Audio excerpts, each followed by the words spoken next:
On this week's episode of the WNP podcast, we finish our draft rankings with potentially the strongest group of them all. Stay tuned.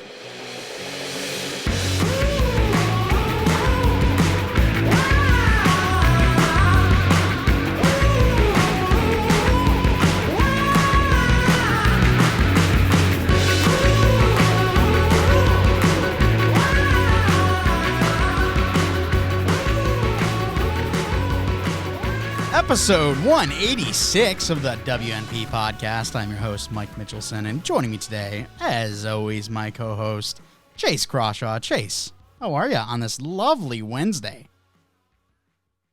I am swell. Thank you for asking. Excited to kind of cover the last of our position groups here. And as we're getting, now 8 days away as of recording from the NFL draft, it's starting to get super antsy. So I'm definitely excited to chat and then get into next week, do a little mock drafting. It's going to be a ton of fun. Yeah, it's going to be a good last couple of days here leading up to the draft. And, I'll be honest with you, this last little stretch, a little bit difficult for me. It's getting nice outside.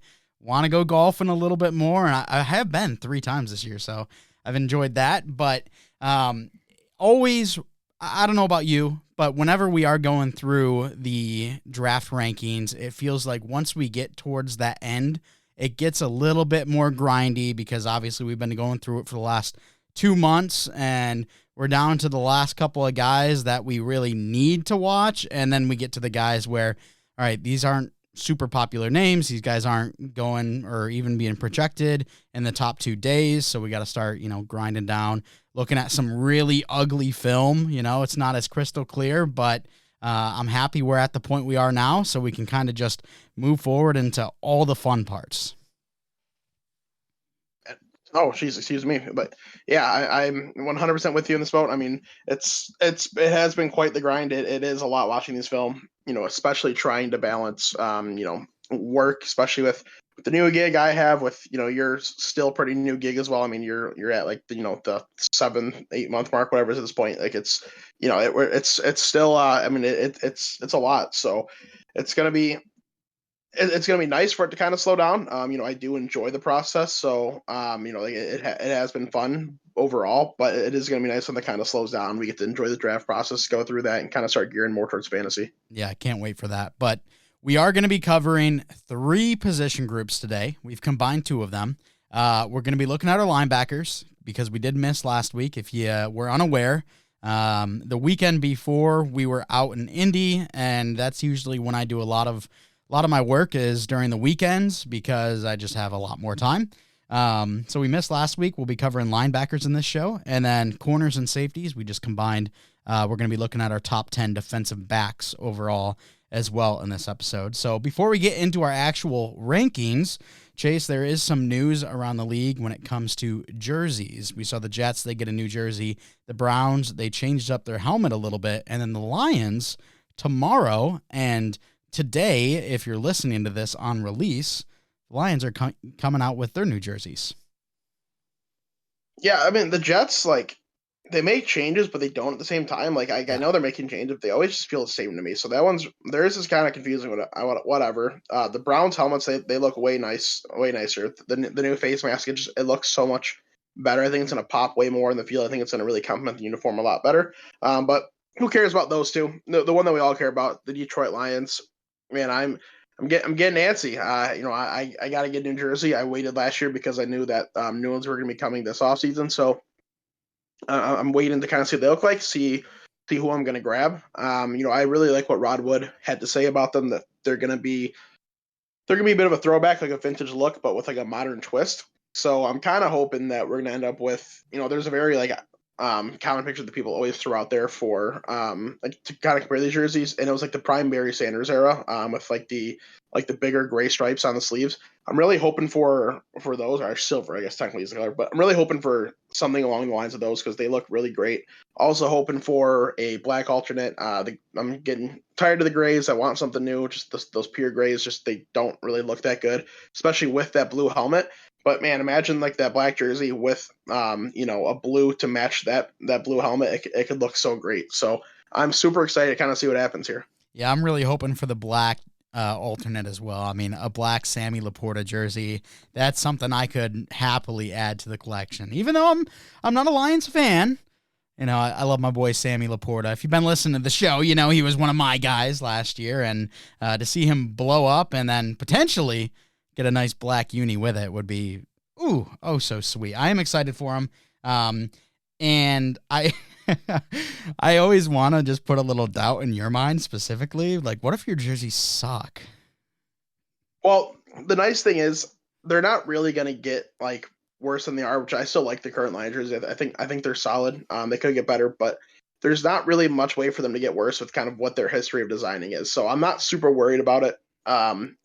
So if something does happen, if they're that bad, I mean somebody really messed up somewhere and somebody's going to get fired because kind of everything that they're talking about, everything that they've done historically, they've always kind of kept the same ideals. So if they're really saying that it's vintage with a modern twist, it can't be something too horrible. You would hope at least. Yeah, and I think if it is that bad, then more than just one person's getting fired because there's no way that you can go through with all those approvals and everything. I think the most realistic worst case scenario for the Lions jerseys is that they potentially stick with a gray alternate over a black alternate. I think that would upset a lot of fans, but I think when it comes to the home and away jersey, I feel like it's going to be one they're not going to be able to screw up. Yeah, I'm in the same boat. I don't see a path where it happens. And so that's the only thing I can see is that the grays stay the same or have a slight twist, and then it makes people mad. But I'm also hoping that they kind of bring back the vintage throwbacks that they normally wear for Thanksgiving. This last year they wore the grays, and it sucked, man. Like the old vintage, just plain blue, silver numbers, plain silver helmet. It was just it just made you feel so nice and warm. It made you feel like it was Thanksgiving, where this year just kind of felt like a regular NFL game. I want that Thanksgiving feel back. I don't care if the Lions were bad the whole time when they wore those jerseys. This is the new Lions, this is the new era, and I've got no issue if you're going to try to have a little flash from the past with these modern or with the everyday jerseys. Bring back those vintages for Thanksgiving. Why not? Well, it's going to be an exciting time for Lions fans. And Lions fans, if you have seen the jerseys while listening to this, let us know down in the comments what your thoughts on them are. Do you love them? Do you hate them? Are they kind of in between? Let us know down in the comments. But Chase, we are going to move into our draft rankings now. We're going to start with our top 5 linebackers. Thoughts overall on the class? Last year's linebacker class wasn't great. Does that trend continue in this one, or are we looking at some amazing linebackers in this one? Yeah, it continues. Yeah, it sure does. It's not. like, there's still guys that are going to make an impact. Don't get me wrong. As you mentioned, 4 guys that are day 2 for you. You said earlier in the show. I'm in a pretty similar boat. So there's still some guys that are coming and make impacts. But like last year, there was a Jack Campbell who came in as my 10th rated player in the draft class. Somebody that I think has a really high upside and he showed pretty well as as a rookie for the Lions. I think he's going to have a much bigger role this upcoming year. There just kind of isn't that this year. There's a guy that I do like quite a bit. Maybe a little bit higher than most. I don't think it's anything too astronomically like higher than most, but that's kind of about it. The other guys, like, yeah, they're solid, and then the drop off is kind of heavy.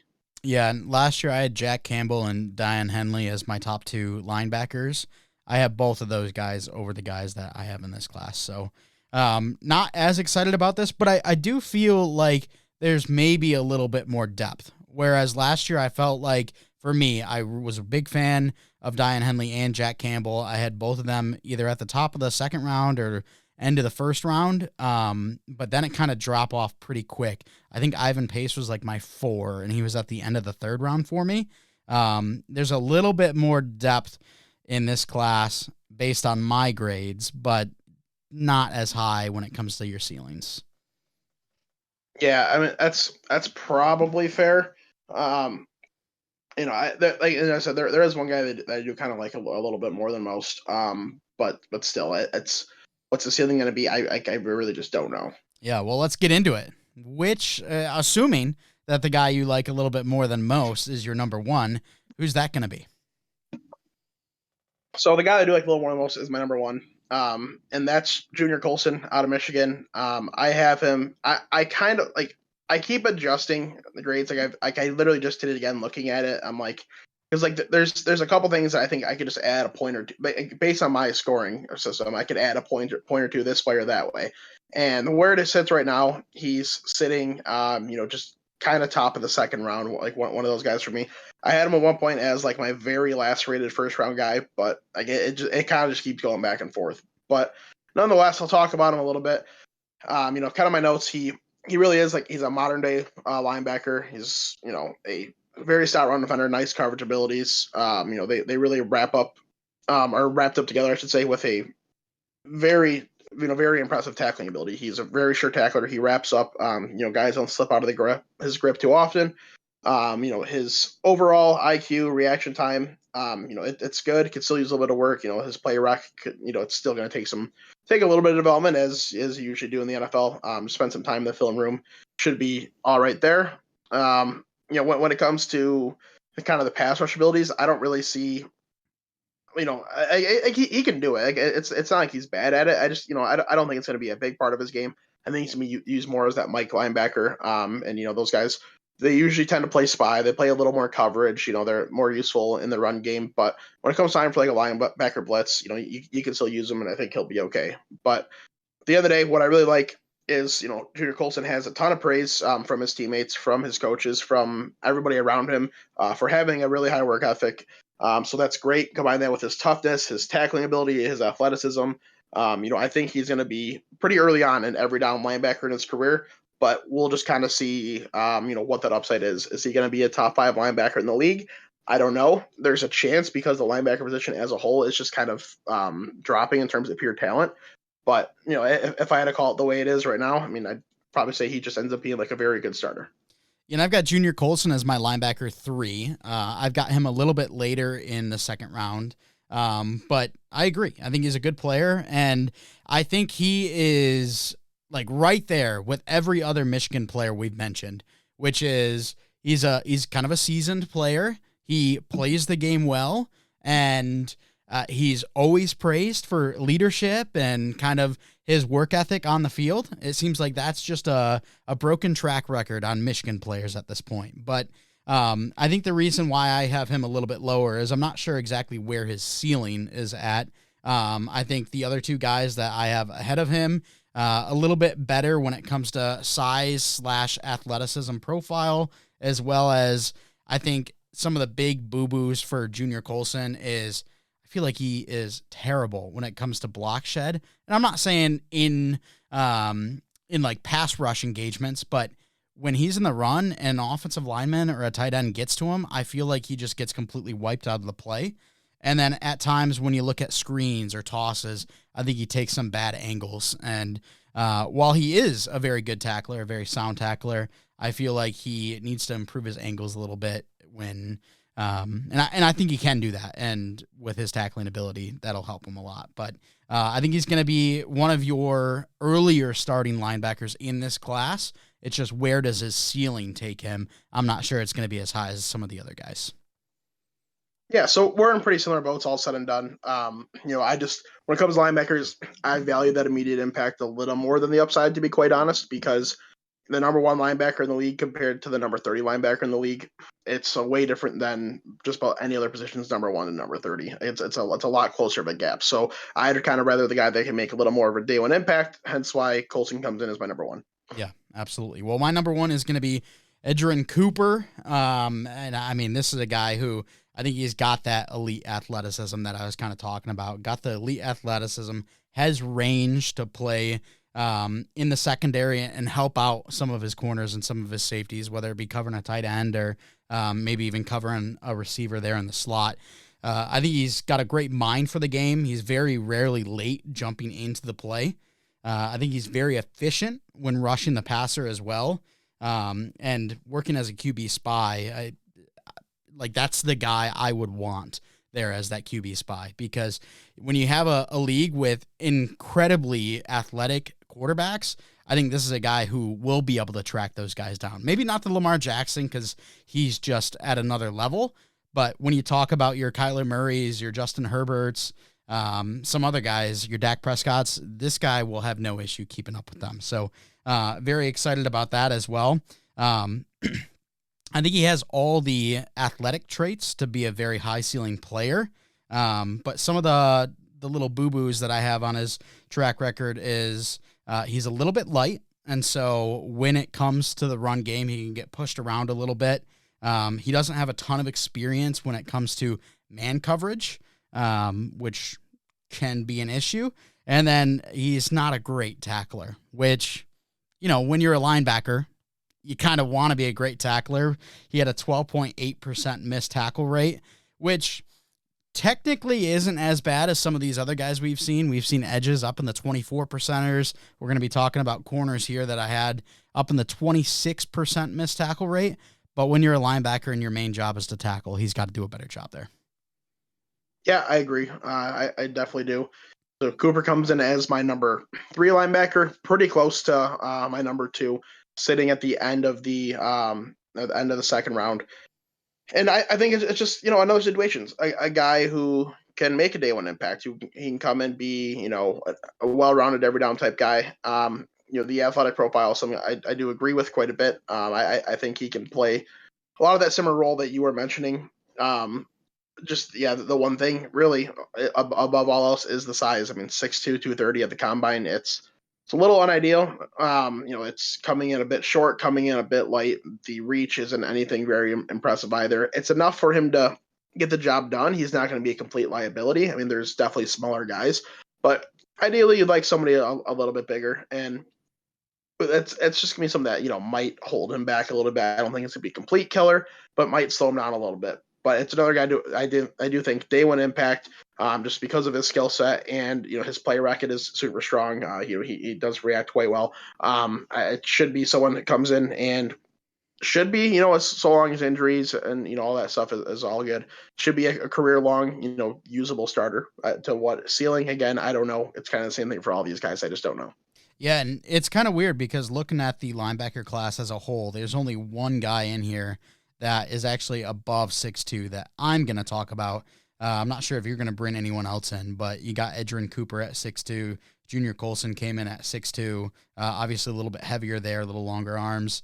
And then my 4 and 5 are actually only 6'1". So kind of that linebacker class getting smaller and smaller as the years go on. Yeah, it is. And they're trying to find more athletes at the position. They're like trying to find the kind of safety linebacker hybrid type players, just so they can use a little more scheme, like versatile, kind of like the Lions, for example. They only run a 2 linebacker set pretty frequent, so it's it's more of like a 4-2-5. That's the math, right? Yeah, that's the math. 4-2-5. And I think a lot more teams are trying to do that just so they could potentially use that guy in some different spots over the field. So it's really not the end of the world that we're starting to see them getting smaller and smaller, but still, if you can be hyper productive with the size, it's just gonna make you that much more of an advantage. Yeah, absolutely. And I mean, Roquan Smith, one of the best out there, and I think he's only 5'11". So it's just these guys gotta take their opportunity and cash in on it. But Chase, let's talk about your number 2 now. So my number 2, again, comes in pretty close to my number 3 that we just mentioned, but Peyton Wilson, NC State, he's your number 3. I'm going to have to guess based on saying he's bigger than 6'2", as he does come in at 6'4", 233. So the size is definitely better. It's going to allow for him to have a better reach as well. He's going to be a little more useful in the physical aspect of the game. But despite that size, he is very athletic. I mean, he ran a 4.43 for his 40. He's he's got good lateral movement. He had a ton of production in college. I mean, he's one of the more productive college players that we've seen in quite some time. Also note he had total 138 tackles this season, with 69 of them being solo tackles, which are just kind of bonkers numbers. And it's something that is it bodes well because numbers don't lie. At the end of the day, I always say production is production. Doesn't matter where it comes, who it comes against. It shows that you at least have some sort of ability that can, hopefully translate to the next level. And you're going to bet on production and you're going to bet on traits at the end of the day. And Peyton Wilson has both of those. He's just going to need to kind of continue working on the coverage skills, because I think they're just kind of, like solid overall. but he is someone that does work hard. He does his best to kind of recover from his mistakes, as well as he can. And I think he is someone that can end up having some NFL success with just a little more timing, a little more training. He might be the highest upside guy for me in the class. Yeah, I gotta agree with you there. Peyton Wilson, he comes in at my number 2 as well. I mean, a lot to love about this kid. Really high upside, like you mentioned, because of that athleticism. He's got the size. I think he does a little bit better in coverage than you mentioned. I think where I kind of am turned off a little bit on him is I think he needs to add some weight. Obviously, having a taller frame, but still only being around that 230-pound mark. This is a guy who needs to beef up a little bit. And then when it comes to his tackling, it's not like a big issue like Edgerrin Cooper, but the one thing that I saw was he seemed to be a little bit too high on players. And that might be because you're 6'4". But you want to try to stay low, try to get wrap around the guy, but he seemed at times to be a little bit too high, a little bit stiff when it comes to the tackle point, and sometimes he gave up extra yardage because of that. So those are my only really big gripes. I think, like you mentioned, there's a lot of positives here in Peyton Wilson. Yeah, it's the guy that I would want to kind of take a shot on, maybe above the others, even though I have Colson as my number one. I really like him, and I think he's good enough to become a day one guy and really stick with you for a long time. If you're someone who can kind of take the chance on somebody, take the chance of Peyton Wilson, just because I do think the upside is probably the largest of all. Yeah, absolutely. All right, let's talk about your number 4. We got through our top 3 nice and easy, and we mentioned that 4 players for each of us kind of sitting on that day 2 second round area. So hopefully we can hit it home with our second guy or our 4th guy being the same. I think we will. I don't know 100% for sure, but my number 4, Jeremiah Trotter out of Clemson. A smaller linebacker, 6', 228 at the combine. So that's definitely not ideal. It cuts that range and reach quite a bit short, but at least he does a really good job making up for it because of his just pure instincts, his pure intelligence for the game. He's got a very strong reaction time. He's kind of always in the right spot. He does a great job rushing the passer from that Mike linebacker position. And, all said and done, like, he is someone who can, he can help out in coverage too. Is he not necessarily like a lead at it? But I think he does a good overall job. Where he's going to have to kind of just keep working on it. Although he comes in as a 3rd round pick for me, just because that size is an issue, and he's going to have to kind of see how he does against the NFLers. You're going to have bigger, faster, stronger guys, and he did have success at the college level, but with that size, it's going to become a lot more of a prove it type of situation. And I think he's got an opportunity to do it, but I think it just might take a little more time than the others, given that he's a little bit younger and has that size deficiency. Chase, we did not do it. No. Jeremiah Trotter comes in at my linebacker 6. I've got him end of round 3, end of day 2. Look, he had incredible production at Clemson. This is a guy who plays the game with really nice instincts. He does a great job in coverage. But I think my biggest issue is you mentioned his size and how it was not great to see when he measured in at the combine. Well, when it comes to his actual testing and kind of on tape, he's not a great athlete either. Where you have guys who are smaller that are really, really nice athletes like Roquan Smith. I don't think we see the same out of Jeremiah Trotter. But he does have the instincts, and he's shown it at Clemson. He can be productive all over the field, whether it be in coverage, in the pass rush. He had 14 sacks over his career with Clemson, which is nice. I think he's got decent lateral agility to help out in the run as well. But that athleticism and size scares me a little bit. And then I also don't know if his range is all there because of that. So when it comes to coverage, if you're playing up against like a Jalen Polk or something in the slot, I think he's going to have some issues with that. But I think he could be a very high-end linebacker too for a team, and I think he can be an immediate impact on special teams as well.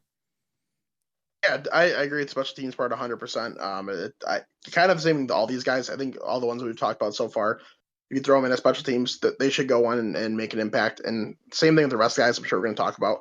Linebacker is a pretty safe position in that aspect in terms of if you spend capital on a guy, you can at least trust that you're going to be able to use him in special teams. So I do think that he can help out in that aspect. But I don't know. I do think he's just a little a little better, and I'm a big fan of if you can see the IQ and the instincts on tape. That's something that I truly really love, and I put a lot of stake into because that's when I think guys that are smaller can kind of overcome their deficiencies. Obviously this is a way different scenario, but Caleb Williams, he's 6'1", 215 pounds. It's not really what teams want out of the ideal quarterback. Drake May is more of that kind of build at 6'4", 230. But Caleb Williams is obviously, he's super talented, but he is just incredibly smart, and it makes up for it with all those different things. And if you can make up for your size deficiencies with IQ over everything, then it puts you a little more in favor in my rankings. Yeah, the one player I think about when it comes to Jeremiah Trotter, and this isn't an exact comparison by any means. I think Trotter's had a more successful college career, and he's going to be better in coverage easily. But I think of a player like our boy from Last Chance U, Dakota Allen. This is a guy who played very aggressively. I thought he was a very smart player on the field, but the lack of athleticism kind of stifled his career. And I feel like maybe Jeremiah Trotter won't be completely stifled by it, but will he reach that ceiling? I'm not too sure about that. So, but I do like him. I do have him as a 3rd-round pick nonetheless. All right, my number 4 going to be Cedric Gray out of North Carolina. I think Cedric Gray could potentially be the best coverage linebacker in this class. I think he does an excellent job when playing in the backfield or playing, the backfield, whatever it is, the secondary, helping out his corners, his safeties. He's got a really nice change of direction and closing speed as well. I think Gray's a really nice, solid wrap-up tackler where, some of these guys, they don't necessarily wrap up. They look for the big boom. That's not going to be Cedric Gray's game. And I think he's just complete coverage skill set, whether it be man coverage. He worked a little bit in press when it comes to being there in the slot, and then as well as zone coverage. I think that's where he is at his best. And he's incredibly decisive when in coverage as well. I think he also does a great job recovering when it comes to play action. A lot of times play actions will completely fool defenders, and Gray won't be one of those guys that'll be fooled. But some of his bigger issues is his play strength. He's pretty weak on attack, especially in the run game. He can be much better there. Got to put on some weight and really try to use his lateral agility to come across offensive linemen, break the tackles, or not break the tackles, but shed the blocks and actually be able to get into the backfield. As well as I think sometimes he's got clouded vision. Not sure if he needs to go to the doctors and get glasses or something. But there's times where just on his peripheral, there's a guy who's wide open and he kind of misses him. But overall, I think this is a guy who's going to be able to make an impact in coverage downs immediately, as well as in special teams. And I think he could grow his share of time if he puts in the work, gets a little bit more weight on, and gets better in the run game. Cedric Gray comes in as my linebacker 5, and it ends up profiling as a 4th-round pick for me. And, so some things that you're saying, I do agree with, but, I don't know. I don't see anything ever being like super high. I don't see much upside. I see him as coming in and being an immediate special team linebacker and somebody that you can kind of use, as needed, like someone that you can use different situations, someone who's not going to hurt you. But I just don't ever see him being a game changer. He did put up a ton of stats. I do say production is production, which is part of the reason that, I try to think more optimistically than pessimistic here and think that, he could potentially go on and have some success for that reason. But, I just think he just needs to really just develop all around. I think he just does good enough in everything and needs to do more than just that. He needs to become good to great and at least something to really kind of make him, just stand out compared to the rest. So as of right now, I'd rather take my chances elsewhere. I'd rather prioritize other positions. If someone's going to take him day 2, that's fine, whatever. It's no sweat off my back. I'm going to focus on some other positions. Yeah. We can agree to disagree on that one a little bit because I think he does have that good to great ability there in the pass coverage. But we'll talk about my number 5 now. This will be the last guy because I believe we covered all 5 of your guys, but It's going to be old Jordan McGee out of Temple. This is a guy who kind of reminded me a little bit of Diane Henley. I actually have him listed as a Kmart version of Diane Henley. And he's got good speed and explosiveness while being incredibly fluid. And that's one thing I really like. For some reason, if I enjoy watching your tape, I'm going to like you as a player a little bit more. Whereas if you're kind of more of a stiff, clunky type player, not going to be as fond of you overall. But I think he's going to be more of a coverage backer. I think he's going to be an absolute demon when it comes to screenplays. I mean, he just blows those things up easily. And he does a nice job using his fluidity to shed blocks, make a play. But if he does get attacked, if he's the one that's getting hit first, he'll get washed out of the play pretty quickly because he is only 6'1". He's a lighter player as well.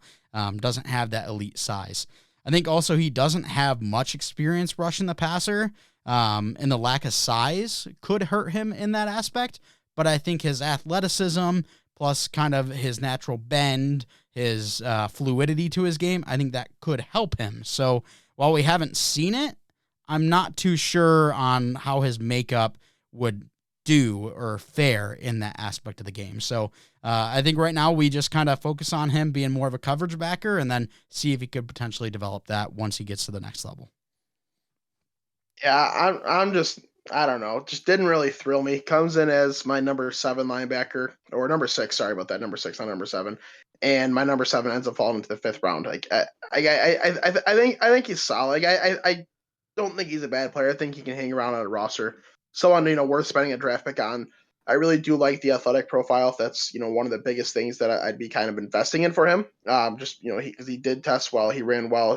His split, his 10-yard split was impressive, and that speaks very well in terms of pure athleticism, your pure burst. In terms of having to make sudden moves, blah blah blah, all that stuff. It translates relatively well there. But I don't know, I didn't see anything that was super special. I don't think he's an unbelievable tackler. I don't think he's like fantastic rushing the QB. I don't think he's unstoppable in coverage. I think he's solid. I think it's a guy that is going to really need to kind of cut his teeth at special teams in order to earn some playing time. So if someone's going to take him in the 5th, 6th round, to be a special teamer, then cool. I could if he goes lower than that or higher than that, I don't know. Higher I think would be a mistake. Lower, I don't know. We'll kind of see what how this draft plays out. But I just think he's going to be someone who has a little more of an uphill battle to becoming a starter and full time helpful piece than the others. Hey, I'm just happy that we had the same top 6 guys. We might be a little bit different on our grading scale and where they grade when it comes to the rounds, but at least we have the same top 6 guys. And tell me if I'm spoiling something, because if you had him as a safety, then we might be talking about him. But I'm just happy. I had James Williams as a linebacker, and I'm happy you didn't have him in your top 6 there. Yeah, remember I asked you the other day about him? Yep. Yeah, well, he's not going to be talked about this episode. Okay, good. I know you asked me about him, and I'm like, okay, well, I better watch him then, because Chase might talk about him. And I mean, when you're 6'4", you gotta go up to that linebacker level, in my opinion. And he wasn't great. Yeah, just didn't do anything for me. It really didn't get me going one way or the other. But I did see some talk about him. I'm pretty sure at the combine he redshirted as a safety. Okay, interesting. All right, well, let's get into our defensive backs now. Cornerback, safety. Thoughts on the defensive back class as a whole? Way better than watching the linebackers. Like the linebackers, even the guys that I liked, still just I don't know. I've had more fun watching other positions, but the cornerbacks, that they buttered my biscuit a lot more than some of these other positions. I ended up having 5, crack into the first round. Then I had 4 more end up as, or 5 more, end up as 2nd round picks. Then when you go over to the safeties, I had 2 more that were 2nd round picks as well. So right there was that 12 guys that I just mentioned. Yep. That were just like first 2 rounds. Way better for me, way more enjoyable to watch. Yeah, I think I finished with 9 guys in the first 2 rounds, but add another 7 into the 3rd round. I had a lot of guys in the top 2 days. So a very nice class. I don't know if it necessarily has the ceiling of some other classes, though. Like my number one guy in the class, he does not compare to the likes of Sauce Gardner or last year when it came to Devin Witherspoon or Christian Gonzalez.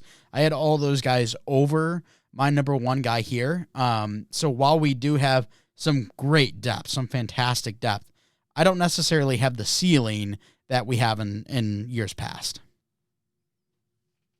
Overall, yeah, I'd probably say that's fair.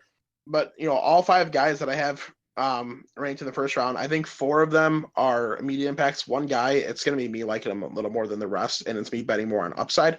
So I think he's more of an upside type pick. But the other guys, I think all four of those, the top four that I have are pretty safe career starters, minus something tragic or happening like an injury or something. I don't see much path to failure for him. Yeah, absolutely. All right, well, let's just hop right into it. Now, this is DB, so we are going to be including corners and safeties. So you might hear a little switch up now and then, change in positions. So there you go. Chase, let's start with your number one. My number one is a guy that I had a ton of fun watching, and I don't see much flaw in his game. Cooper DeJean, cornerback out of Iowa. Nice young guy representing well at the cornerback position, if you know what I'm saying. But he really does have a safety build with safety physicality, but has a corner skill set. I mean, he's a great athlete. He was, considered one of the better athletes in college football this year. He's elite in zone coverage. He's strong in man coverage. And can still use a little bit of work for sure. I think his lateral game might be a little bit lacking in man coverage, but I still think he does a really good job. And it's not something that you're going to be like, I got to get him off the field because I can't let him cover somebody. No, I think he'll be just fine, going against anybody day one. Then as he gets kind of more experience, he'll start getting better and better and better at it. I think he kind of has, of the top four guys that I have, the highest upside and the quickest day one impact. Again, I think all four of them are pretty safe and make day one impacts, but I think that Cooper DeJean could really probably come in and be a team's number one cornerback if needed. You might be better off drafting him as a number two because he's going to be a bit younger, but if the team's super desperate and you're drafting him as, like your DB1, I think he's going to be just fine. But I think, I think a team that utilizes like a very versatile defense, like the Lions, for example, using 5 DBs. I think somebody that can kind of use him that way. So he can play some safety needed. He can play nickel. He can play corner, whatever you need to do. I think he can kind of help out everywhere. So someone just needs to draft Cooper DeJean, just kind of trust him, know that you can use him kind of anywhere, and just, reap the benefits for years. If Cooper DeJean is available at the Lions pick, what is it, 29, 28? What are we thinking? 29. I mean, it all depends who's left on the board, but I would be very happy.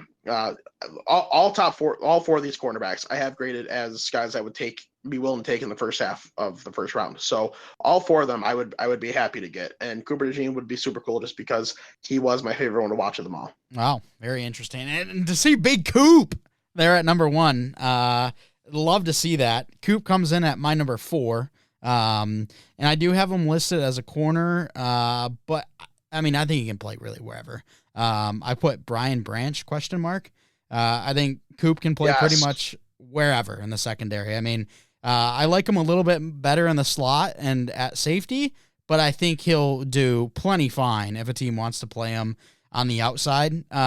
You talked about, I mean, there's so many amazing things that he does. Athleticism, size, I love that. The change of direction, allowing him to kind of have a tight squeeze on receivers. Love to see that as well. So I'll kind of just hit on why he comes in at my number 4 rather than, my number 1 or maybe number 2.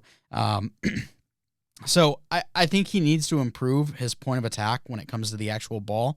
I feel like at times he doesn't have necessarily the high point, the ball play that we see out of some of the other guys that I have a little bit higher, as well as when it comes to your receivers that are just terrific route runners. And it's not just Coop that's going to be struggling against terrific route runners. But I feel like whenever he was playing against a guy who had a really mean comeback or a really mean slant, I mean, there was times where I felt he lagged a little bit when it came to keeping up with that and getting back to the ball, getting back to the point of attack. And then when it comes to the run game, I felt like he lost the edge a little bit in the run game. I mean, great tackler overall, and so much to love about Cooper DeJean. I have him in the first round for a reason, but there are a couple of things that if he continues to improve upon those, and I think he will, he seems like a player that is going to be one of your first in, last out. I think he's a very exciting player, and it's going to be fun to see where he goes. Yeah, and one of the additional things I really like about DeJean is that Iowa defense was just dumb. Like, I mean, that team was losing games, 6-3 because the defense is so good, but the offense was so poor. And he was one of the hearts of that defense. And when you're playing that dominant of a defense, it doesn't matter who you're playing against. And they still played like some prominent opponents. They played in the Big Ten. It doesn't matter who you're playing against. It bodes really well. A lot of the defense did. It was trusted through him. Like, they use him in a ton of situations. Kind of as I mentioned, but it's good to know that he was a bit of a heartbeat for that defense. I think he can come in the NFL and kind of be that same sort of impact.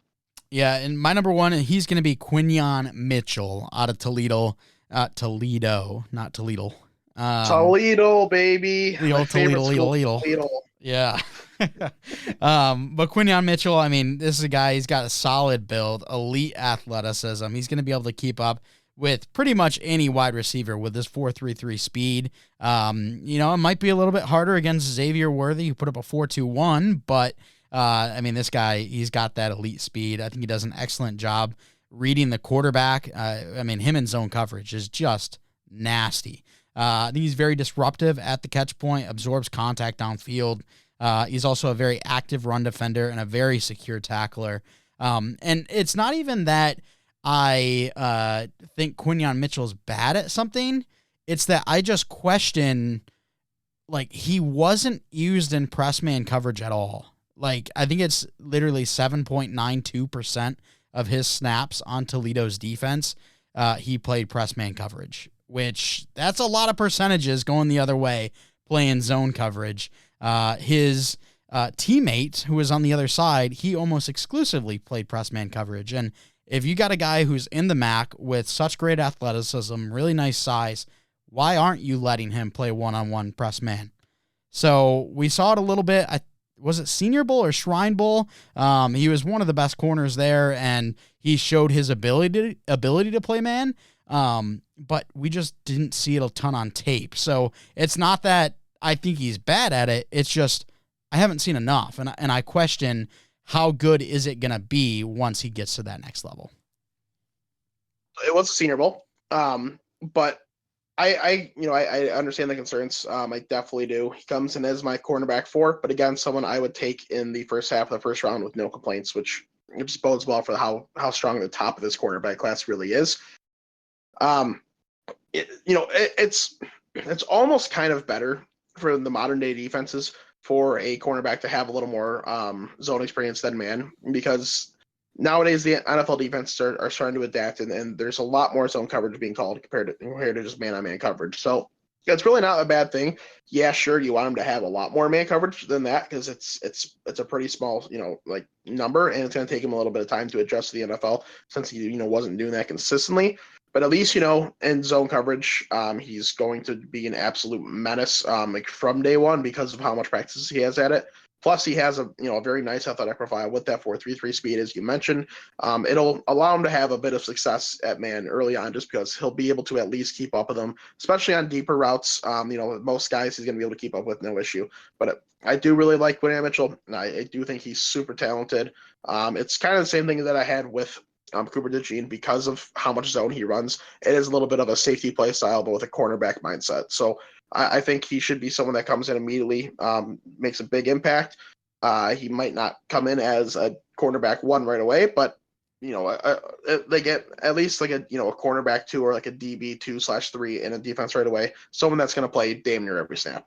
Yeah, and it's a little bit funny because we were talking linebackers just a little bit ago, and I was a little bit higher overall in the class than you were, having some of the same names there, but you had them a round or 2 lower than I did. It's kind of similar here because you talk about your top 4 guys all being in that top half of the first round. Quinyon Mitchell being my number 1.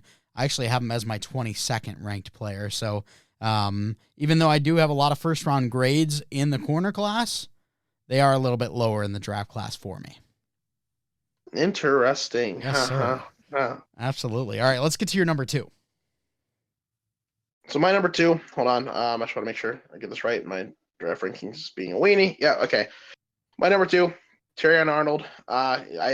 He's probably, out of Bama too, should say. Just mention that, sorry. But he's super young. He's like I think he had freshly turned 21, like within a couple weeks as of this episode being recorded. He's really got impressive man and press coverage skills. He's probably the best at it in the class, in my opinion. He kind of holds up like a receiver when it comes to running routes. I think he can follow a receiver really well. I think he makes those adjustments, those quick twitches, those quick cuts, the deep cuts. I think he does all of that really well. At the line, it's it's a big advantage because he's a receiver if he's really playing tight on him on the line, playing that press. They're going to be about a second behind in the play just because he's got the nice strength to engage in that first contact and really slow down a receiver on just about every opportunity that he does. Where I think he could use a little bit of growth is zone coverage.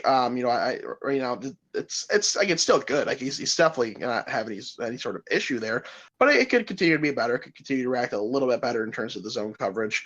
It feels like the range is a little bit shorter right now because of that. But nonetheless, he is a really strong run defender for a cornerback. He's probably the best one in this class. Maybe Cooper DeJean is rivals him for that as well. But one of those two, I think they are someone who they're going to play every down. They're not going to come off the field unless they absolutely have to, just because of just how well rounded that skill set is. I guess one more thing, if you want to mention, can maybe be a bit of concern is a bit of the athletic profile. Not that it's like horrible bad by any means, but a 4 or 5, you don't love that from a cornerback. But had a nice 3 cone. He did have a decent 10-yard vert rod. So it shows a little bit of explosiveness at least. Yeah, Terrion Arnold, he also comes in at my cornerback number 2. First round grade, obviously. And a lot of what you said, I agree with. Some of his bigger struggles being zone coverage, and, he's not that elite athletic profile like you were just mentioning there. So that kind of puts into question for me is where is his ceiling as an outside corner? I think it's still very good, and I think he's going to be more likely than not used as an outside corner. But I think with his ability to play press, his ability use his fluid hips, light feet, change of direction is super easy for him. I think he could potentially be like the best slot corner in the entire league if a team decided they wanted to play him there, especially because he helps so well in the run game as well. So I think he's got a great ability to play outside, but I think if you were to play him inside, he would reach kind of another level, because I think that's where all his strengths would just shine even more. So I really like Terrion Arnold. I'm excited to see where he goes and what team kind of plays him in what spot. And I think wherever he goes, he's going to have some success. Wholeheartedly agree there. And it's kind of a recurring theme with, some of these top cornerbacks. It's just scheme versatility, positional like versatility. You can, as you said, inside, outside. He's going to be useful, just like everything he does. It's really not going to be any sort of concern. At worst, he's going to be, pretty good at it. At best, he can be, oh, wow, he's pretty damn good at it. So it's a nice kind of safety blanket to have as a cornerback. I think he's going to end up going higher than where you have him ranked because of it. Yeah. Well, Chase, let's see who you have at number 3. Is it going to be Mr. Arnold's teammate, or do you potentially have someone else there? At my number 3, come on, give me a drum roll. Do it. I can't roll my tongue. I can't do it. You can't roll your tongue. No, I can't roll R's. I can't do any of that. I can't do that. What a weenie, dude. There you go. There's your drum roll. Anywho, it is his teammate, Kool-Aid McKinstry, out of Bama, obviously, as we just said, his teammate. Kool-Aid he's really one of the more intriguing prospects in quite some time, especially at this position.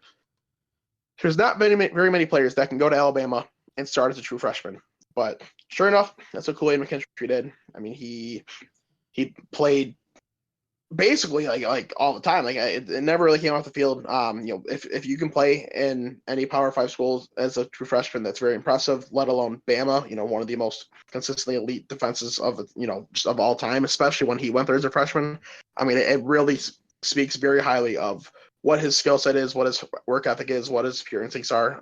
It's going to again bode well for the NFL. He's great, across the board. Like he does everything, very well. Like at the absolute minimum. I mean, it's just I don't really have any sort of major concern for him. Maybe if you want to say the run defense can improve, sure, I guess that's fine. But at the end of the day, for a corner, for kind of how he's going to be used, it's not like it's going to be anything that holds him back too badly.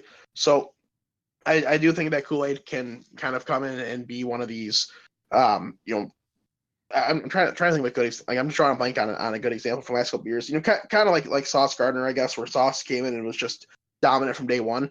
I think Kool-Aid can be in the same boat and be dominant from day one.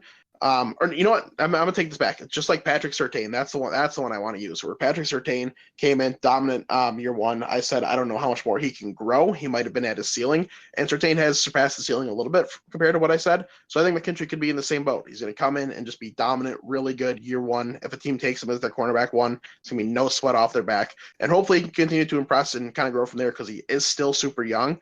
But there really is a lot to like about his game. Yeah, Kool-Aid McKinstry, I think, is probably the most NFL-ready corner in this class. However, that brings him to my corner number 5. I do like Kool-Aid. I think he's a really solid prospect overall. Super technically sound. He's patient, has incredible change of direction and burst to mirror defenders, or receivers, I should say, excuse me. I think he does a nice job in all aspects, whether it be zone, man, press coverage. He does a nice job. He's solid. He's stout in all of those areas. He's also very reliable as a run defender and tackler. Now, he's not the best in the class, but I think reliable is the perfect word for it. And then my biggest questions for Kool-Aid McKinstry is athleticism.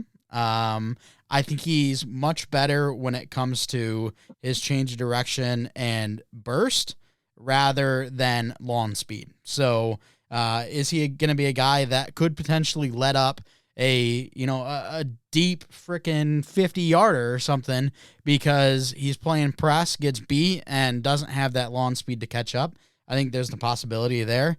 And then if he does get beat early, I don't think he's got the recovery speed to save him. And then also I think he tends to play pretty soft at the point of release and press, where some guys, they'll be aggressive and, they'll use their hands, they'll pop the receiver. I feel like Kool-Aid, he'll be up close and personal and then just immediately drop back, which, fair enough, that's how you want to play. I'd like to see a little bit more physicality if you actually are playing press coverage. But still, Kool-Aid McKinstry comes in as a first-round pick for me, but I just don't know with the athleticism, that lawn speed, and then not being able to have some elite recovery if he does get beat. I don't know where his ceiling potentially is. I could understand the long speed concerns. Even if that's the case, if he's going up against a receiver who's running a go route, those situations, generally speaking, you're going to have a safety who can kind of help cover that guy too. So it won't always just be a one-on-one, even if he does get beat. But at the end of the day, I'm not super worried about that. I think just because he does track so well, especially short to medium range, like he can mirror a receiver really well. He's just gonna play really nice and consistent. I don't think it's gonna be too much of an issue. Being worried downfield, sure, that's fine. You could say the same issue about his teammate Jerry Arnold because the athletic profile. But I don't think it's I don't think it's enough of a current concern for me to knock him too far down. Yeah, and I think they're both very similar in the fact that I think they would both excel playing in that slot area. I think we more likely see Terrion Arnold on the outside than we do Kool-Aid, but I think they both will probably play on the outside. I think if anyone gets to move in, it might be Kool-Aid. But I think they would shine in that aspect of their game. But my number 3, I don't think there's really any question that he is an outside corner. That's going to be Nate Wiggins out of Clemson. I mean, this guy's very long. He comes in at 6'1", but he's got nice arm size as well. Long, really athletic outside corner. He does a really nice job in fluidity to mirror the receivers. I think he does a very nice job hand fighting while keeping it clean. That's a big thing. Obviously, in the growing age of refs throwing a flag on literally anything they possibly can because they want to determine the outcome of the game. Nate Wiggins did a really nice job of keeping his hand fighting clean. I think also his back pedal is just unreal. Like there were times where he was backpedaling for 15 yards and the receiver still wasn't around him. He didn't turn yet. Like this guy is almost as fast in his backpedal as he is going forward, which is super fun to see because on those comeback routes that I talked about, Cooper DeJean, he potentially could have some lag there. I mean, Nate Wiggins, he's going to be able to read it so easily because he's able to go back a little bit further. I think some struggles that I saw is there is some tendency where he loses ground on his opponent when looking at the quarterback, trying to read where the quarterback's going to go. I feel like he needs to just kind of improve his sense of player in his range type deal there. And also he's just so skinny. So when it comes to press coverage, he's pretty soft, kind of like Kool-Aid McKinstry. And he's also not super useful in the run game right now. So add some weight to you, and I think you're going to be sitting pretty. But just the fluidity in the game, I mean, his coverage ability downfield, I'm a big fan. He definitely needs to add weight. I mean, 173, it's so light, especially helping out in the run game. As kind of mentioned, is a big deficiency. Part of the reason why he comes in as my cornerback 6, someone who is barely missing the first round, though. As I mentioned, I do have 5 cornerbacks in the first round, and I've had a couple guys throughout this draft class where I've said, they're just barely missing the first round. If he was 0.1 higher in my scoring, he would end up as a first round guy. So it is someone that I still do like quite a bit. I like the overall athleticism. Running that 4.28 at the combine was something that was very, warming, very welcoming. Makes you feel, pretty comfortable about him being more of a downfield corner. The backpedaling, as you mentioned, it really is incredible. It's gonna make him just that much better in coverage. It's gonna make it, a little bit. It's gonna make you kind of want to throw it to him, in his area a little bit less.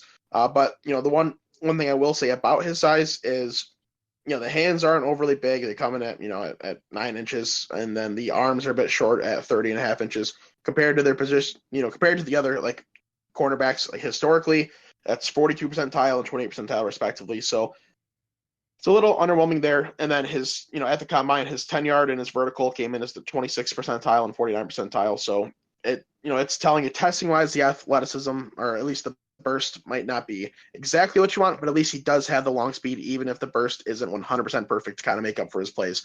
But I do think he's going to come in and be an immediate impact, someone that does have the upside to be a cornerback 1. I think once he adds that size, because I'm going to have to imagine he probably adds 10 to 15 pounds once he gets to the NFL. I think teams are going to kind of make him.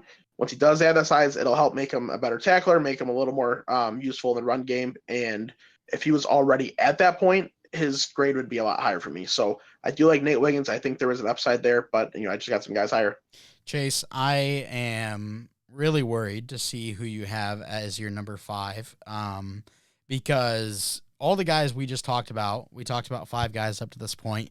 I've got them in the first round, and my number 6 comes in as like a late second rounder as a corner. I do have a safety a little bit higher in the second round, but I'm very worried to see who you have there, and I swear if it's this one player, I'm just going to call you a homer, and I'm not going to listen to any takes that you have ever again. Well, you can go ahead and call me the homer because, as I mentioned, my Gosh, cornerback no. 5 in the class is banking a lot on upside, and I think Mike Sainristil has some of the highest upside in the class. Being small, 5'9", 182, it is tough, but it's it's a lot more. The size it's going to be concerned, but the skill set that he has, it should make him a menace in the slot because he's only been playing the position for 2 seasons. He came into Michigan as a full-time receiver. He's still very new to the position, and he had a lot of success. Only playing that at that spot for the last 2 years, and even the previous year, he still played some receiver, some corner. It wasn't even like he was necessarily 100% full-time. So this is his first year full time, just completely, devoting his time to that position, and the success was there. Like he had good college production. He really did impress me quite a bit. The athletic profile, it is very nice. I just at the end of the day, it comes down to just be upside pick. If there guys that are gonna be more ready day one, sure. But if you're gonna keep him in the slot, like I think that's where he's gonna thrive, as I kind of mentioned, because he can just mirror those routes so well, especially on the short routes. I think he can be someone who shuts down, like even the league's higher end slot receivers, like early on. Is he gonna be able to shut down Cooper Cup day one? No, because nobody really can. But I think he's gonna go in and he's gonna at least make his job a little bit tougher. It's just at the end of the day, it's a true upside pick. Last year really liked Trey Hodges Tomlinson. It's kind of same thing here, but with a higher ceiling for me for Sanders still. Yeah, I was actually gonna bring up Hodges Tomlinson. I was gonna say he's your Hodges Tomlinson this year because I think he was one of your my guys last year. He was. Except I like Hodges Tomlinson significantly better. I have Sanders Drill down at or Sanders Ristel. Sanders still. Mike. Mike comes in at the end of round 3 for me.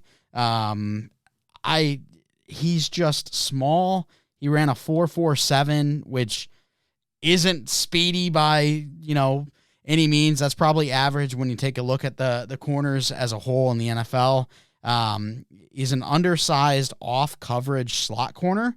I think he thrives in using his IQ and making reads on the quarterback. I think he's a big hitter for a small guy. He can disrupt in the run game. I think he also can be productive when it comes to rushing the passer. So obviously all some really solid things. And that right off the jump just reminds me of Mike Hilton, who's a great slot corner for the Cincinnati Bengals. But when it comes to his negatives, I think he lacks the ability to mirror receivers one-on-one. Like straight up one-on-one, I think he's going to get beat more than he wins. And then he seems quite uncomfortable in press. And I would be uncomfortable too if I was 6 inches shorter than the guy across from me. He also seemed to have some late reactions when playing off coverage, and then he can't get off a block for his life. I mean, when someone gets him, he's not getting away from it. So just some issues there for Mike that I couldn't overcome. I couldn't move him into the second round. I've got him as a late third round pick. I think you're just hating too much here because I disagree in terms of the mirroring receivers. I don't think it's an issue at all, especially with a little more time once he gets to the NFL. He gets that practice against NFL receivers. I think he's someone that can kind of start to show signs of thriving pretty quickly.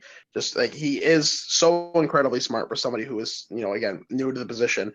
And he knows a full receiver route tree because when he did play at Michigan, like they run a pro offense. You got to have a full route tree.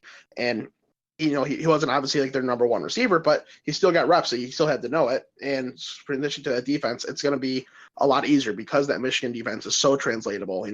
I rank a lot of guys higher out of that because the Jim Harbaugh defenses that have been run, they've constantly produced just very good NFLers. Just every year, anybody that goes in the top 3 rounds, basically every single time that they come in and they're an immediate impact and a career long impact. And I just think Sanderson is going to end up being in that exact same boat. I just don't see how he doesn't, especially on the inside, being able to kind of handle the slot guys more. You don't have guys that are running 4.3s in the slot very often. Like the guys are running around what his 40 time is. And I think with his just instincts, his reaction time, it's going to be a non-issue.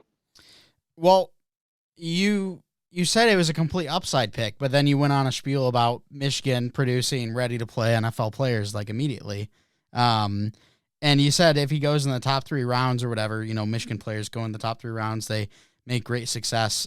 When it comes to the consensus, I mean, he's not even close to top 3 rounds. So I just saw Bleacher Report. They had him as a day 3 pick. He's also 23 and a half years old. I don't know. I just don't see it. I think if he becomes a Mike Hilton, that would be huge for him because Mike Hilton is a great slot corner. And if that's his ceiling, that's really fun, but I'm not taking that in the first round. I'm going to we can do a dollar amount bet or whatever kind of bet you want on him going in day 2 compared to day 3. I've got no problem betting that. Well, I've got him as a end of third round pick, so I think that would be fair for him. I would bet that he's not in the top 70 picks. Give me 75 just for the hell of it, and we can make that deal. Okay, that's fine. Put a little $5 Alrighty. wager on it. Yeah, that works. Or yeah, that's cool with me. $5 wager. It's just a nice little fun one. Just a little haha. I told you so. I do think that he is going to end up being a higher pick than what you're saying consensus thinks. I think he just and we're gonna I want to circle back here real quick to the Michigan thing.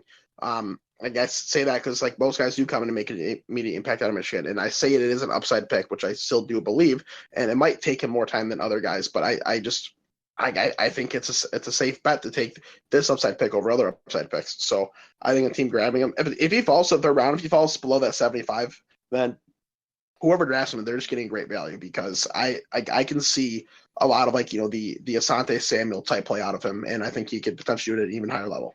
I'm a little worried. I just saw the Chargers have pick 69, and Jim Harbaugh, he has Woo, been let's on roll. the how do I do this without being vulgar? He has been on the praise train for literally every single Michigan player in the draft this year. So he might go ahead and take him at 69. We'll see. Well, But I am saying Michigan's draft class is gonna be better than every other college draft class this year. There's a reason they have the most guys invited to the combine. There's a reason they're gonna have the most guys drafted because there is just a lot of talent coming out of Michigan this year. So rightfully so, he's gonna praise them. I think they will have the most drafted players for sure. But I think when it comes to like high end players, not really. I mean, I see JJ McCarthy going there, but I don't really see. I'm trying to think of all the other top end Michigan players, and I think most of them I have like uh, day 2 or day 3 picks on. But regardless, I think that covers your 1 through 6, correct? I believe so. Let me double check and make sure. Bam, bam, bam. Yep, it does. All right. So my number 6, we're gonna go the first safety and true safety. That's gonna be Tyler. Is it Nubin? I think it's Nubin. Yeah, Tyler Newman. Tyler Nubin out of Minnesota. And I have him as a second round pick. So, not a guy that I'm absolutely thrilled with, but I think he does a nice job pretty much everywhere. I mean, he did almost everything at Minnesota. He's going to be a year 1 contributor for whichever team takes him. Will he be a 90% snap share? Maybe not, but he's absolutely going to contribute. He does an excellent job coming down towards the line of scrimmage, helping in the run game, and even doing a little bit when it comes to the pass rush.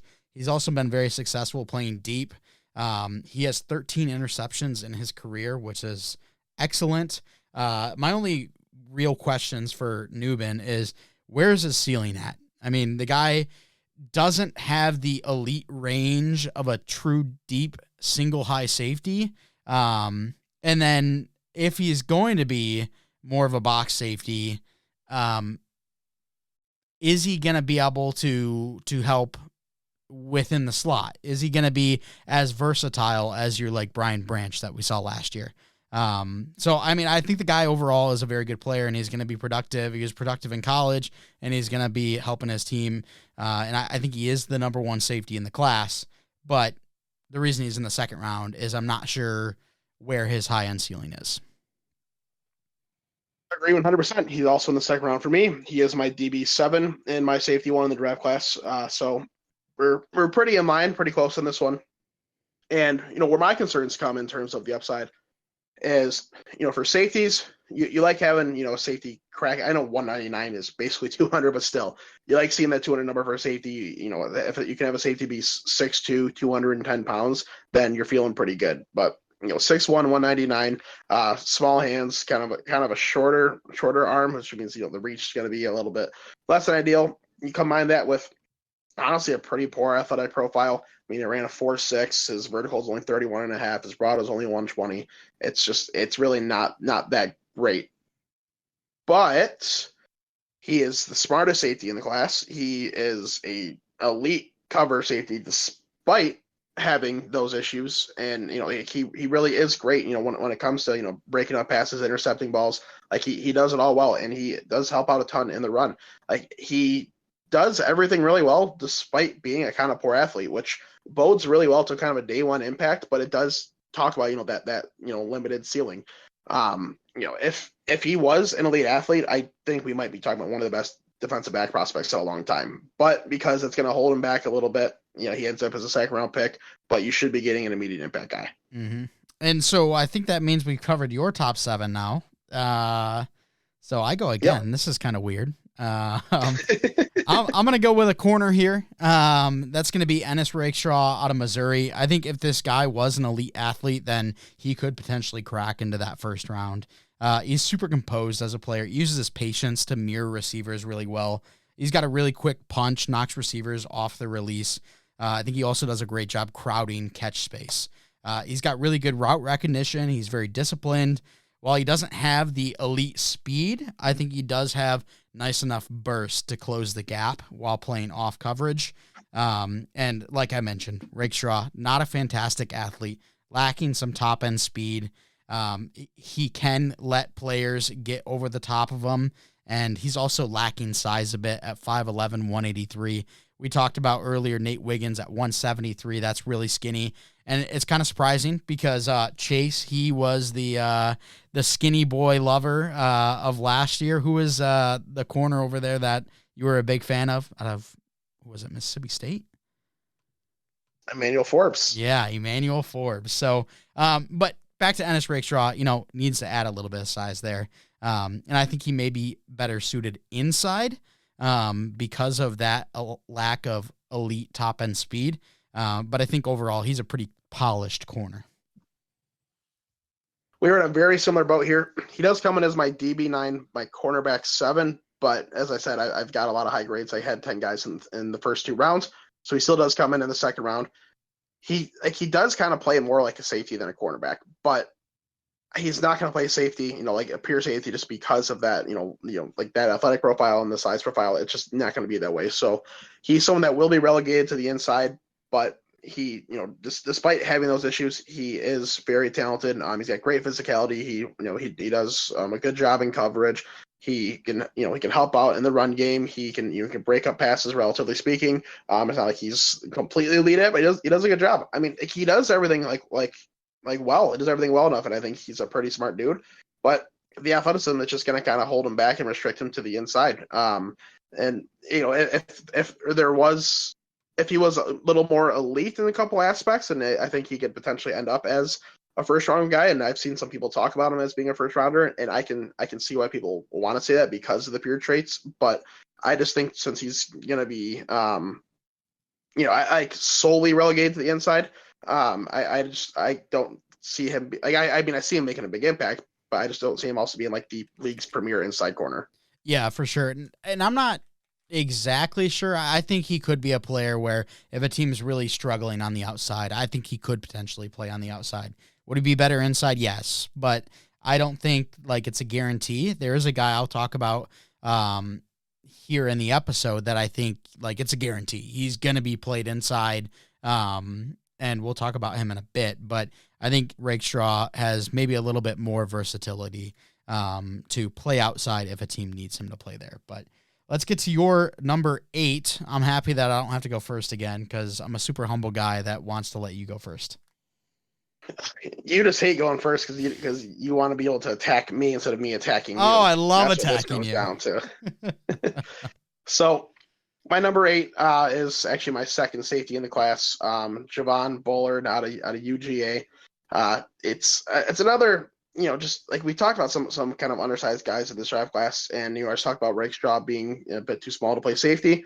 Well, in terms of height, Bullard is even smaller, but he is a bit thicker. Has a little bit better, arm span, if I'm not mistaken. Nothing, I don't have it directly written down, but from what I remember correctly, based on my grades, it's a little bit better. But on the bright side, he does have a pretty good athletic profile. Running a 4.47 for a pure safety, that's nice. It can tend to be a little bit slower, tend to run the 4.5s, but 4.47 is nice. A 1.51 10-yard split is also good too.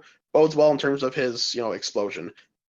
But he where he kind of really succeeds is he is a super, aggressive, I guess it's the right word, but he's a very powerful guy, I should say. He's a powerful hitter. He's a powerful tackler. He's good overall in the run game. He's good overall in the coverage game. And his athletic profile is going to, allow him to get better in both those aspects too. It's another guy that I think maybe should kind of be moved around just because of that size profile, but he does everything well enough where you can kind of use him in any situation. And I think he'll be just fine. But use him more as a safety or a nickel is probably what's going to happen. Yeah, like lining up just purely as an outside corner will probably be a failure. But I do think that it's a guy that should be a pretty safe safety. That sounds really dumb. Let's call it pretty safe NFLer because I hate that back to back. I think he's someone that should have success early on, should have continued success. I just don't, I don't know if he's going to be like the league's premier safety. Yeah, well, while I hate to do this, I have to agree with you on this one. I have Javon Bullard as my DB9. He comes in at my safety number 2. I have him as a second-round player as well, and we talked about Tyler Nubin potentially being the smartest safety in the class. If that's the case, Javon Bullard is easily the second smartest safety in the class. I feel like he does an excellent job recognizing where the play is going, and you talked about him being super aggressive. Because he has that recognition, because he has that aggressiveness, he's always one of the first players when it comes to actually getting into the play and making an impact in the game. So really like that out of him. And of course, you mentioned the 4.47 speed. I think he does have solid enough range that if you need him to play a couple snaps as your true one-man single high deep back, I think he could potentially do that, but I think he's going to be a guy you want to use more well-rounded. He's helpful in the run game. He's helpful in the pass game, and I think he's going to be a very solid player for a team for many years to come. We just need that number 8 for you now, right? Yeah, number 8 for me. I'm a little bit worried here. I think you might hate him, but who knows? Maybe you love him. That's going to be corner out of Georgia, Kamari Lassiter. And this is the guy I was talking about, I think, is just a true slot corner. I don't think any team's going to mess around with him on the outside. He had a 4.65 40. You hate to see that. You really do. But I think where he lacks in that true, deep speed, I think he's got a little bit more explosiveness, a little bit more quickness. And while it's not as high as some of the other guys we talked about, Ennis Rakestraw, he's got the quickness. I think one area where he's going to be able to help his athleticism is he's just a brick wall, dude. He's a slot corner that will just patrol the middle of the field. He's disruptive at the catch point. He's got quality route anticipation. At the line of scrimmage, I mean, players aren't getting around him or aren't getting through him. They have to go around him if they want to get off the line of scrimmage because this dude is not going to budge whatsoever. He's a good tackler, does a really nice job in the run game as well. So I think all of that, I mean, it's going to be awesome when it comes to as a slot corner. But the biggest problem, obviously, athleticism. And then sometimes he can get overly aggressive. He's a little grabby. He overcommits sometimes when players are going to the inside, and then they might make a double cut, make a double move back to the outside. He can get a little over aggressive and miss there. But I think when you're looking for a very physical guy who can patrol the center of the field, that's going to be Kamari Lassiter. And if we were 15 years ago, he might be a guy that's going in the first round because that's what the NFL was looking for, guys that would just kill players over the middle of the field. Mike, I don't know how you're so smart knowing that I hate Kamari Lassiter. I hate him so much that I do have him as a double-digit defensive back for me, and that ends up being as my number 10 still in the second round. Nice. Yeah, I agree. I basically to a T. I agree with like all those notes. Inside is where he's gonna have a ton of success just because that athletic profile is so weak. I mean, he's not gonna ever catch anybody deep.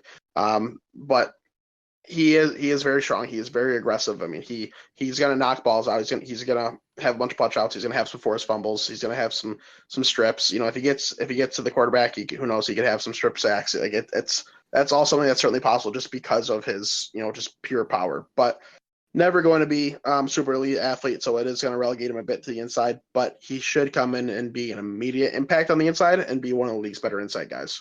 Yeah, absolutely. All right, Chase. Well, my number 10 is actually a tie, so I'm going to let you pick who we're going to talk about. It's going to be a safety regardless. So Whether you want to hate on a guy or you also are a big fan of the guy, I've got Jaden Hicks and Cole Bishop coming in with a top of the third round grade for me. Both guys sitting at my DB10, and then they're tied for safety 3. So either of those guys you prefer to talk about? Yeah, not really. I mean, they're kind of the same boat. Like I've got both similar, just end of like day 2 the grades for me. So go for it, whoever you want. Okay, well, let's go with Jaden Hicks then. I think this is a guy who could potentially have a little bit more upside, coming in at 6'2", 211 out of Washington State. I think he is a bit more of a raw prospect, but he shows some flashes on what could potentially come. I think he does a nice job being aggressive towards the play and helping down at the line of scrimmage. Also does a nice job locating and playing the ball in coverage. He's a really high effort player. He's going to match up with anyone. He's got, whether it be a tight end, he's got to go up against an offensive lineman because they've got a run play going, or he's playing up against a 5'10" slot receiver, whatever it is. This is a guy who is going to embrace the match that he's got. But like I said, because he is a bit raw, his tackling and route recognition could definitely be better. He also lacks the elite lateral agility. I think his lawn speed is actually pretty solid for a safety, but the lateral agility, the quickness, the burst, it makes his mistakes look a lot worse than what they would be if you had a guy with really nice recovery. But I think he is a guy I would be comfortable playing in certain situations year one, and think he's going to be a good special teamers year one. But as he continues to develop, then I'll be more confident to have him as a starting safety. Yeah, I mean, as a whole, like I do agree. I just think it's a very solid, all around athletic profile. With that size 6'2", 211, his pro day he came in at a 4.5, which is nice. It's pretty sure he tested a little worse at the combine. So coming in, I could be mistaken, but coming in with that 4.5, helped kind of improve things a little bit. And then, the hands, the arms, the span, all that it's all pretty standard for what league average is. I think he can come in and, upside wise, yeah, I guess we'll kind of see.